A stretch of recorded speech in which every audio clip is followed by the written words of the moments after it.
Hello guys, কি অবস্থা সবার? অ্যানাদার নিউ ব্লগে সবাইকে আমন্ত্রণ জানাচ্ছি। আজকে কিন্তু আমরা আবার বের হয়ে পড়েছি। এখন আমরা যাচ্ছি মেরিন ড্রাইভে। Let's go. চশমা নেবে, সানগ্লাস নেবে? হ্যাঁ, আম্মু দিচ্ছে তোমাকে। হ্যান্ডসাম বেবিটা সুন্দর করে সানগ্লাস পরেছে, মাশাআল্লাহ কিউট লাগছে বাবা। আমরা হয়তো কলাতলি বিচের এই রাস্তাটা দিয়ে যাচ্ছি, পাহাড়ের মতো রাস্তাটা। এটা কিন্তু দেখতে অনেক জোশ লাগে। কক্সবাজারের মধ্যে ছোট্ট একটু পাহাড়, অনেক ভালো লাগছে। তো আমরা কিন্তু রওনা দিয়েছি, ইনানি বিচের দিকে যাচ্ছি, মেরিন ড্রাইভে যাচ্ছি। ঝাঁকা নাকা হবে আজকের ব্লগটি, আমাদের সাথেই থাকুন আর আশা করি অনেক এনজয় করবেন। হ্যালো গাইস, এই তো আমরা বান্দরবন চলে এসেছি। কি ভাবছেন আসলেই বান্দরবন? নো, এটা হচ্ছে কক্সবাজারের পাহাড়। এই যে দেখুন, পাশে সমুদ্র, এক পাশে পাহাড় আর এক পাশে সাগর। মানে আপনাকে মিস করার সুযোগ নাই, যে যেটা পছন্দ করেন সেটাই পেয়ে যাবেন এখানে। আমরা হিমছড়িতে চলে এসেছি। এ পাশে সাগরটা কিন্তু দেখতে অসাম লাগছে, আর এই পাশে পাহাড় আছে। সবকিছু মিলিয়ে জাস্ট দেখার মতো। আর আমাদের জিপ কিন্তু ধীরে ধীরে সামনের দিকে এগিয়ে যাচ্ছে। আমরা মেরিন ড্রাইভে আছি। Let's see. অসাধারণ একটি রাস্তা, দেখতে কিন্তু চমৎকার। আর এখান থেকে কিন্তু সি ভিউটা জাস্ট অস্থির, এত সুন্দর ভিউ, মানে জাস্ট অ্যামেজিং। আর মানে ঢেউগুলো তো অসাধারণ, একের পর এক কিভাবে আছড়ে পড়ছে। পুরো বিচটা একদম সাদা হয়ে গেছে, এত সুন্দর সুন্দর ঢেউ। আর এখানে ঝাউবন। আর রাস্তাটা দিয়ে আমরা কিন্তু দ্রুত গতিতে এগিয়ে যাচ্ছি সামনের দিকে, খুব ভালো লাগছে। গাইস, আমরা হিমছড়িতে চলে এসেছি। এই তো অনেক মানুষের ভিড়। এই পাশে সি বিচ, হিমছড়ি ঝর্ণা ইকো ট্যুরিজম কেন্দ্র স্বাগতম। এই তো আমরা চলে যাচ্ছি হিমছড়ি ঝর্ণাতে, আমরা এসে পড়েছি। So let's go. এই তো এখানে সব দোকান স্টল বসেছে।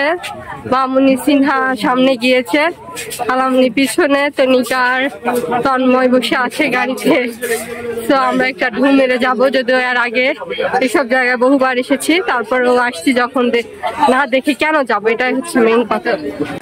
ওই যে তাপসি তার বাবার কোলে, যে আমরা কৃত্রিম ঝর্ণা দেখতে যাচ্ছি। সো গাইস, হ্যাঁ, হিমছড়ি ঝর্ণা, কৃত্রিম ঝর্ণা।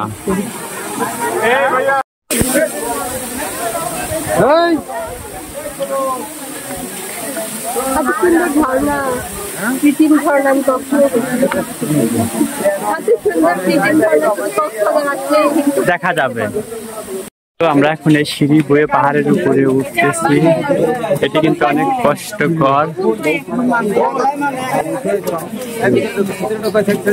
জানি না কত দূর উঠতে পারবো।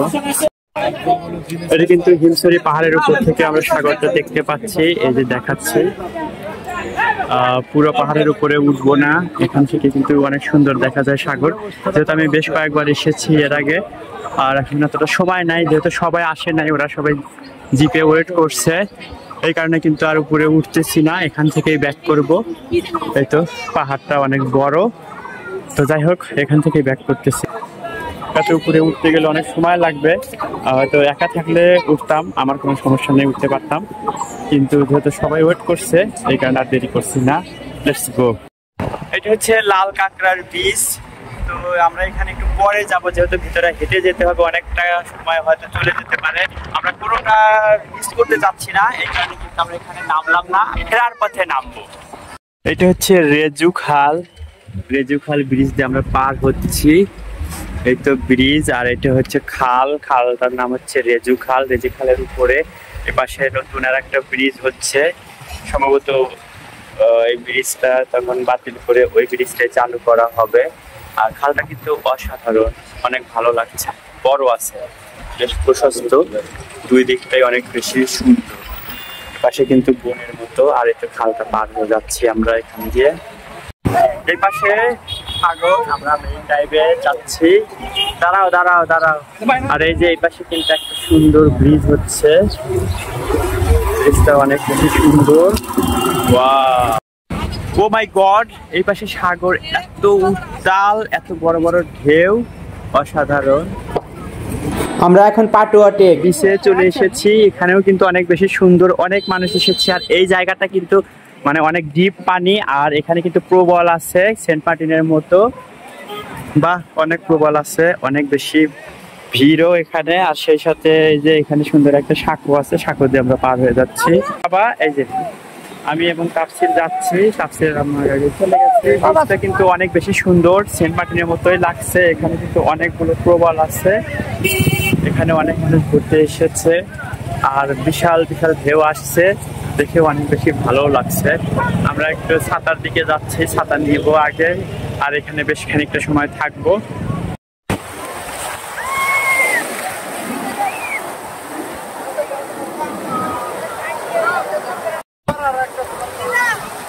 না না, আর এখানে না, ওইদিকে ওইদিকে ওইদিকে।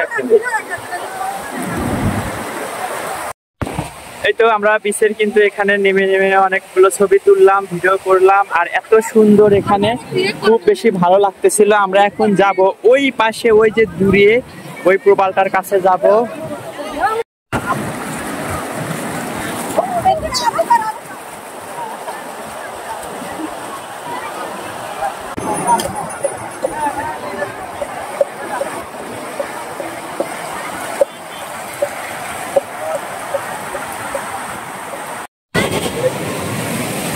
আমরাও চলে এসেছি, অনেক সুন্দর।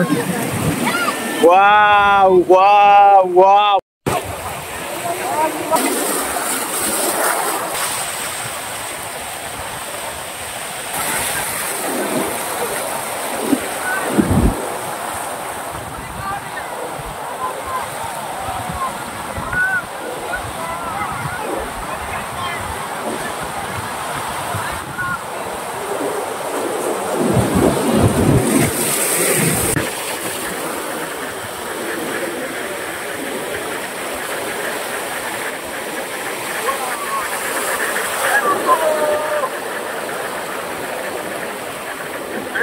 এই তো পালঙ্কিতে আমরা চলে এসেছি, খাবারের অর্ডার দিয়েছি, দিয়ে একটু ঘুরিং ফিরিং করছি। এই তো আমরা পালঙ্কি রেস্টুরেন্টে এসেছি। পালঙ্কি রেস্টুরেন্টে এত ভিড়, এই কারণে কিন্তু মানে বসার জায়গা পাওয়া যাচ্ছিল না। তবে বহু প্রতীক্ষার পরে আমরা বসার জায়গা পেয়েছি আউটডোরে। আর ভিতরে মানে সিট পেতে হলে আধা ঘন্টা ওয়েট করতে হবে। তো আমি একটু কথা বললাম, যদি আউটডোরে বসানোর ব্যবস্থা করতে পারেন তাহলে ভালো হয়। এই তো আমরা ভর্তা ভাজির মেনুটা, ডিশ মেনু দিয়েছিলাম, এটা দিয়েছে। আর সেই সাথে রাইস দিয়েছে, প্রত্যেকটা একটা করে রাম দিয়েছে। খাবারের মানটা বেশ ভালো। আমরা পালঙ্কিতে খাওয়া দাওয়া করে তাফসিরের আম্মু তো আরামে দোল খাচ্ছে, তাফসিরে দোল খাচ্ছে। আর এখন আমরা সবাই ইনানি বিচের দিকে রওনা দিব। বাংলাদেশ নৌবাহিনীর ব্রিজ, ও মাই গড, ব্রিজটা অসাধারণ। তো আমরা ইনানি বিচে এন্ট্রি নিচ্ছি, আমরা একটু পরে নামবো, গাড়ির ভিতরে আছি। ও মাই গড, তাফসিরের অবস্থা দেখুন, তাফসির কেমন করছে, বালু ফেলে সেই রকমই করে, বালির মধ্যে সে এরকম করে নাচানাচি করে। আমরা চলে এসেছি ইনানি বিচে, যদিও বা আগের সৌন্দর্যটা নাই, তার চেয়ে আমাদের কাছে পাটুয়া টেকটা অনেক বেশি ভালো লাগছে এবং অনেক বেশি এনজয় করেছি।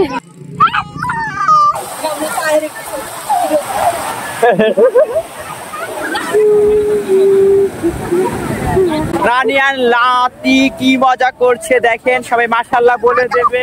এই যে কাকড়ার দ্বীপে চলে আসলাম ফাইনালি, দেখি কতটা কাকড়া দেখতে পারি। এই যে কাকড়ার দ্বীপে বাবা ছেলে আসছে, এমন সময় কাকড়ার চরে আসলাম, কপাল পোড়ায় যে মাইকিং করতেছে, সময় শেষ হয়ে গেছে, যার কারণে এসে আমাদের আবার দৌড় দিতে হচ্ছে। রাতে ডিনার করার জন্য আমরা রসুই ঘরে চলে এসেছি। আমাদের সবাই কিন্তু অলরেডি ঢুকে পড়েছে এবং ওরা টেবিল চুজ করতেছে। তো আমরা রসুই খেতে এসেছি, ডাল ভর্তা ভাজি, এখানে সবাই মিলে খাওয়া দাওয়া শুরু করছে। লাঞ্চে আমরা পালঙ্কিতে অনেক ভারী খাবার খেয়েছি, এই কারণে কিন্তু ডিনারে হালকা খাবার খেলাম। যাই হোক, যারা এখন পর্যন্ত লাইক দিতে ভুলে গেছেন প্লিজ লাইক দিয়ে দেবেন। খাওয়া দাওয়া শেষ করে আমরা কিন্তু রাতে আবার বিচে গিয়েছিলাম, অনেক মজা করেছি। যাই হোক ভিডিওটি এখানে শেষ করছি, আল্লাহ হাফেজ।